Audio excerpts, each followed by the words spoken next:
ខ្លួនឯងក៏បានមកនៅចូលរួមដែរឥឡូវនេះស្រស់សម្រស់បាទក៏មិនចាញ់គ្នាលបឿននឹងក៏ល្អឯកដូចគ្នាបាទជាមួយនឹងរំលេចចុងយ៉ាវ៉ាដល់គួរឲ្យជក់ចិត្តអារម្មណ៍ណាបាទម្នាក់រៀងត្រួយជែកខ្ចីទៅរៀងម្នាក់ត្រួយជែករៀងចាស់ទៅបាទតែលបឿនអត់អាចដូចគ្នាទេអត់ដូចទេដាច់ខាតមិនដូចគ្នាតែម្ដងបាទឥឡូវយើងមើលផ្គោលន់អីយ៉ាបាទផ្គោលន់ទាំងកណ្ដាលផ្គោលន់ពេលលន់តែផ្គោបានតែកម្មាលបង្ហូរទឹកភ្លៀងអីចាំចប់ពិធីសិនបាទចំណែកឯខ្សែទឹកខាងក្រៅដែលជះវេសវណ្ណបាទសុវណ្ណនារី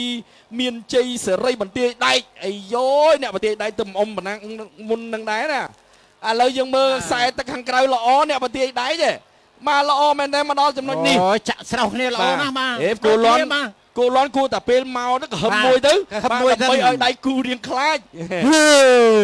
បាទផ្គោលន់ថែមលបឿនបាទផ្គោលន់ថែមលបឿនបាទប្រហែលគ្នា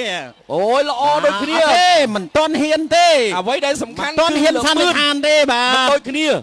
តែខ្សែទឹកក្រៅកំពុងតែមានព្រៀបហើយដូចជាប្រវេសវណ្ណសវណ្ណនារីឯកតឋានបៃតងខ្ចីបាទដកហើយ